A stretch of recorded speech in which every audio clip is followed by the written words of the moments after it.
लासो फ्यापुला दर्शन नमस्ते साथी जय नेपाल है। अब चाहिँ आज हामी जाँदैछौँ खेतबारीमा यसो आँप गाछीमा यसो औषधि हाल्नलाई। आज चाहिँ हामी आँपको बगैँचामा हुनेछौँ आजको दिन है। रेडी भयो? ल ल ल जाम जाम। गाइस डह्रो हुँदैछ है काम। लु टाइट भयो त टङ्की। यस्तो हुन्छ गाउँतिरको काम है। यत्रो फुलबारी सबै हान्नुपर्ने हुन्छ औषधि। ल है पाइप फुट्छ है, टाइट भयो।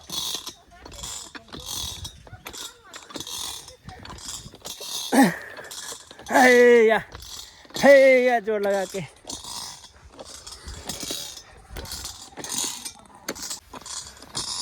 ल यस्तो जले बाँसमा बाँधेर पाइप माथि लगेर हान्दैछ ड्याङ्की ड्याङ। के गर्छ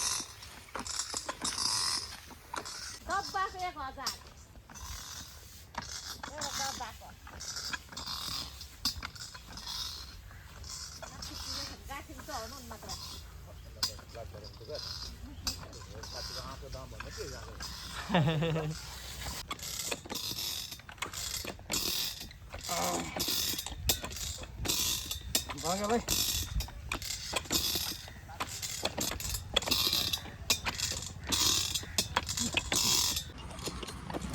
ल औषधि सक्यो, औषधि बनाउनु पर्ने भयो।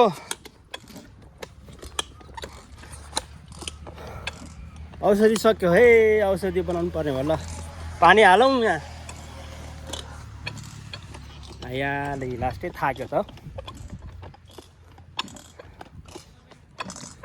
छैन औषधि।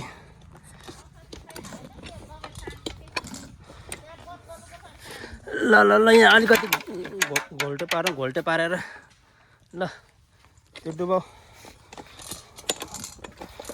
भयो। अब यो सिध्याउँ अनि पानी हालौँ। आमै लु ए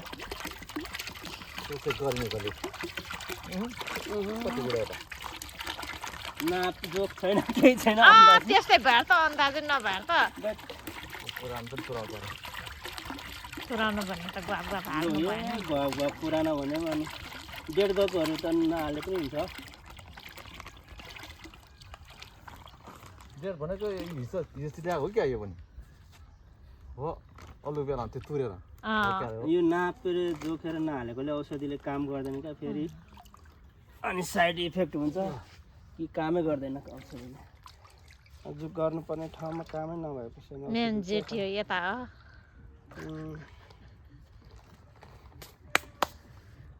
त्यही भएर त सबै झारेर अनि ऊ फुल पनि झारिदिन्छ। फुलेको फुल पनि झारिन्छ नि त फेरि। यत्रो आँप गाछीमा दबाई हाल्नु छ, कहिले हो? लाग्छ होला 3 घन्टा हो। पानी बोकेर हिँड्दैछु, पानी सकेर।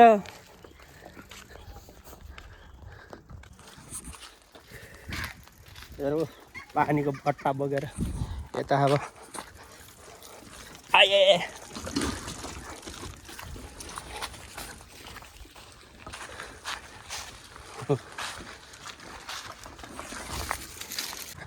ट्र्याक्टरले जोतेर ट्र्याक्टरको बाटै बनाएर हिँडेर बल्ल बल्ल बल्ल आधी भएको छ है। औषधि छरेर रुखरमा यत्रो छ वहाँ, बल्ल आधी भयो। यत्रो सक्नुलाई 1 घन्टा 1.5 घन्टा त भइसक्यो है। ल बुढीले हान्दैछ।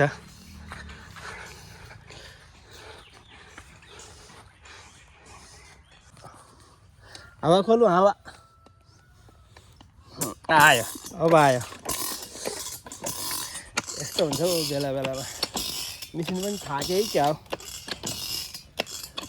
अब पानीको सुविधा भन्दाखेरि हाम्रो बारीमा पटाउने त छ, तर यो चाहिँ धाराको पानी कि घरमा गएर धाराबाट पानी ल्याएर हाल्नुपर्छ। यहाँ डब्बामा पानी भरेर ल्याएर आकाशबाट जुन झर्ला तारा झर्ला तिम्रो बुढा थाल्दैन क्या बोर्डिङको पाइपको पानी यहाँ भयो त्यो गर्नु पऱ्यो बोर्डिङ यहाँ छ पानी पटाएको बाँकी पानी चाहिँ यहाँ बुढीले यहाँ अब खोल्दैछन् उठाउनु पऱ्यो होइन है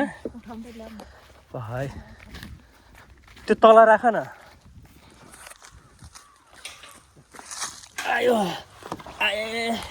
आयो पानी आयो आयो पानी आयो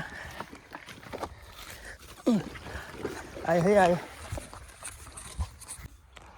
ल बल्ल सक्यो औषधि सकेर के अरे बल्ल औषधि हालेर सक्यो है यहाँ फेरि मकैबारी सबै टन्नै मकैबारी छ वहाँ परसम्म यो मकैबारी हो यता गाउँबारी